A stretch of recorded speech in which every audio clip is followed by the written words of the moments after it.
grow up seeing that dad, dad just reacts differently. Maybe he yells a little bit too much, or maybe he, if your parents like, it's not a big deal, Dad. It is a big deal, because I'm sure some things to him will be a big deal and they're probably not, because he still has definitely bad PTSD. He's ready to admit it. He takes some counseling, but I'm sure his kids are definitely going to grow up knowing that, hey, my dad had PTSD. They're going to know it. Some kids, they might never even know that. Back in the 50s and 40s, he came back from World War II. They didn't have PTSD. They didn't study PTSD. PTSD was, oh, your dad's weak because he came back from the war and he can't handle it. Well, no, he has PTSD probably, but they didn't diagnose it back then. So it's been around forever, but now we're just finally getting the awareness of what's going on. So, more questions?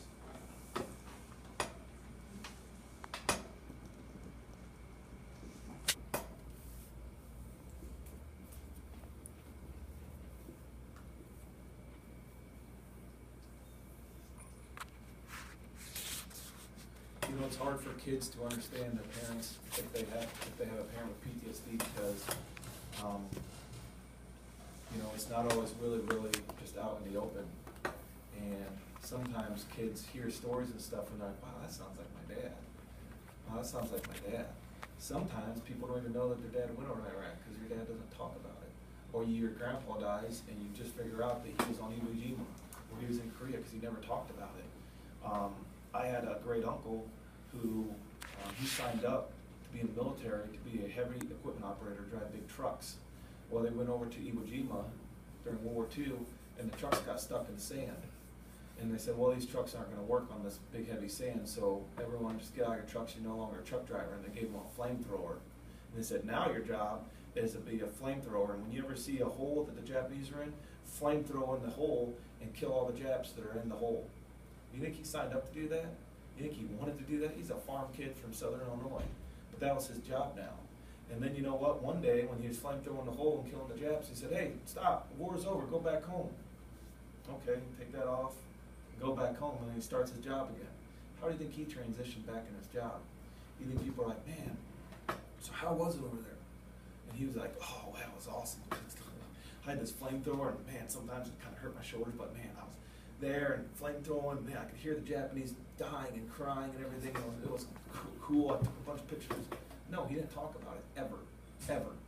His wife, I interviewed his wife before, and his wife's like, he'd tell me a couple stories, like, if he lived to be 75, at 3 points in his life, he told like one story. His kids didn't even know what he did. His kids didn't know what battalion he was in. Didn't even know he was in the Marine Corps, really. He didn't ever talk about it. Is that PTSD? I would say, yeah. Was it diagnosed? No. He just didn't talk about it because of the stuff he saw. But was it hard for him to transfer back in the United States? Absolutely it was. He never got over that. He probably laid awake in bed hearing bad things. I'm lucky. I don't hear bad things when I go to sleep. I don't think about it though. I don't dwell on it. I have certain songs that I hear that would take me right back to Iraq. There was a song that came out and it was about get me out of this prison or something, and it came out in like 2004. And every time I hear it, bam, I'm back in Iraq. I don't listen to that song because I hate that song because I listened to it so many times when I was over there. There's certain smells that when I smell, I'm like, bam, there's Iraq. I don't like fireworks, really. And it's not that I'm scared of them. I'll go out to fireworks, I have kids, they love fireworks, but I don't like listening to them because when they go up, exactly essentially those are mortars. You just point them up in the air and they ring out the nice pretty green and orange and red colors. But those are mortars. When you have mortars walked in on you and you've been mortared before, you don't like sitting in a lawn chair and listening to them some more. So I don't enjoy fireworks. Is that PTSD? I don't know. I don't dwell on it though. I don't look at fireworks and think, wow, God, I remember the people who died over there and I want to get depressed. And I don't think about it like that. It's 4th of July. I'm happy to see that the fireworks and people, celebrating America, but I don't like fireworks. Right when I got home, I was sitting in the passenger seat of my girlfriend's car, and we were going to the University of Illinois, and we went underneath the viaduct where the train was going, and we went underneath this viaduct, and the train came over right at the same time that the car went over, and next thing I know, I was down in the floorboard on the passenger side of the car with my hand over my head, my girlfriend's just looking down like, what in the world is going on here? And I'm like, oh, sorry. Forget about that. Don't worry. I'm normal. Trust me. I'm normal. I'm all good. But in the back of my head, I'm like, holy cow, that just happened. That was kind of crazy. But you know, it wasn't my choice to do that. It was just a natural reaction. So you never really know exactly how people are going to react when they come back, based on what they saw. You know. So, but you know, my girlfriend at the time asked me, you know, hey, can you tell me about Iraq? What'd you see? And I told her about 10%, because, you know, it's like my mom, hey, Jared, how was Iraq? Oh, it was great. What'd you see? You know, cool stuff, camels and sand. Well, did you ever get fired at? No, Mom, I didn't get fired at. Are you kidding me? No, I didn't want to worry her, you know, because I don't talk about it that often, and I didn't want to tell my mom and get her all worried and stuff. So.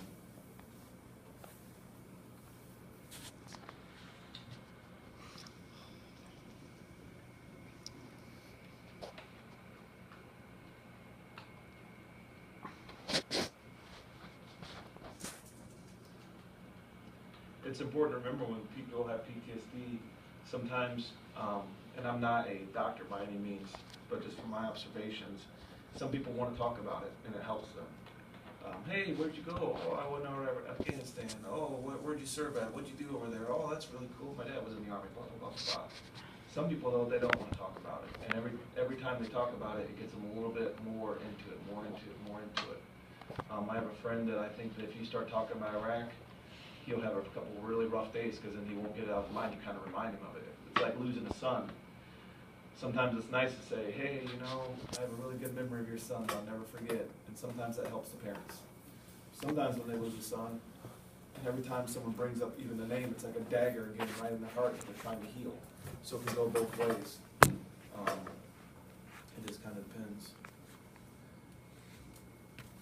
If you guys don't have any more questions, I'll show you some pictures. So these pictures are just a huge collage of my time over in Iraq. And I'll just hit some high points just to kind of give you an idea of what spurs you know, PTSD and stuff. So this is before I went over to Iraq. You know, I ran cross country at SIUE.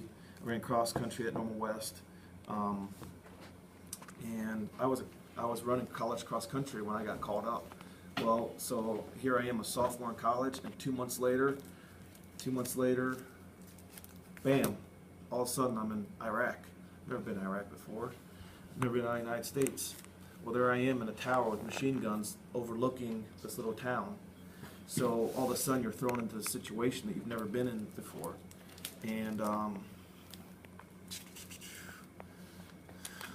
so we're in this tower, you know, you see bombs go off. This is a school, a bomb going off. It's like smoking right by the school. You're like, what in the world is going on here? This is like when I first got over there. I'm like, oh my gosh, what in the world am I? A lot of it is just, you can't even believe, like, you're seeing what you're seeing.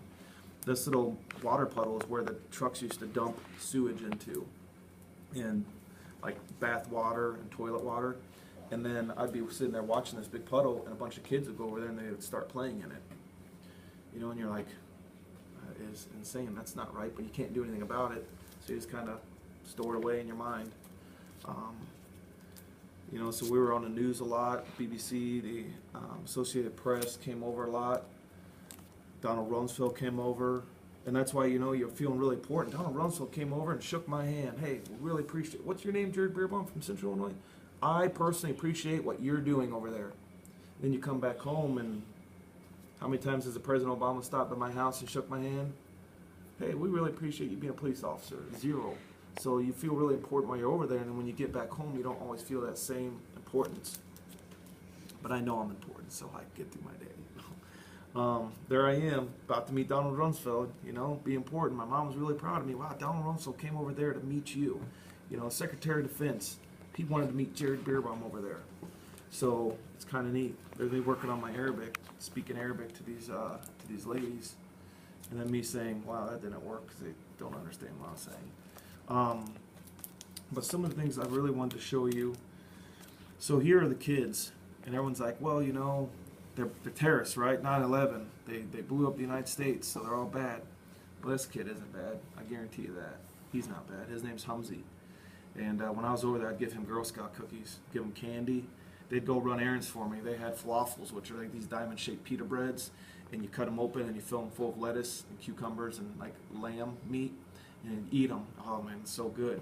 But you couldn't trust everyone. Well, Humsey could trust him. You give him $1, he comes back with like a Walmart bag of like 10 of them, and he has a big smile on his face. You give him a Coke or Pepsi, be your best friend for your whole life. So there's me and him just playing like thumb wars. I gave him the soccer jersey. You gave him Chef Boyardee, never had it before. He never had his picture taken. I brought my camera like, hey, Humsey, you want to get my picture taken? He didn't understand the concept. Never had seen a camera, never seen a picture. I'm like, no, I'll take your picture. He's like, he spoke broken English. Like, do you think that you could get me that picture? I'm like, oh yeah, absolutely. So I took a picture of me and him, sent it home. My mom sent it back. I gave it to him. He just stared there and looked at it for a long time because he'd never seen a picture before. So we gave him stuff, gave him all kinds of stuff. There's me in the front page of the Pantagraph giving the kids some candy, gave them some sunglasses. You know, that's why the kids are not all bad, you know. But then you see, this is what they see all the time, helicopters all the time. They see guns, they see Humvees, you know. It's hard for someone to go over and see kids living like that and then come back here and the kids are like, hey, can I refill my supersized McDonald's cup? You know, these kids have never even been to McDonald's. There's not McDonald's in Iraq. You go down the highway and you see a big bomb explode. This happens every single day in Iraq, all the time. You come back home and you drive in your vehicle and you see a cardboard box alongside the road and you're like, okay, it's not an ID because I'm not over in Iraq. I'm driving on 74, it's okay, you know. That kind of stuff can really, you see smoke somewhere and you're like, oh, that's maybe a structure fire, someone's burning leaves. It's not a tank on fire. But for the first month I was back home, I had to kind of get back into the groove of things. But some people never quite get back into the groove of things. Tar. So, you know, we detonated a bomb that was in a garbage truck. They had put a bomb in a gas tank. You know, that's just commonplace over there. You see it all the time. People see it all the time.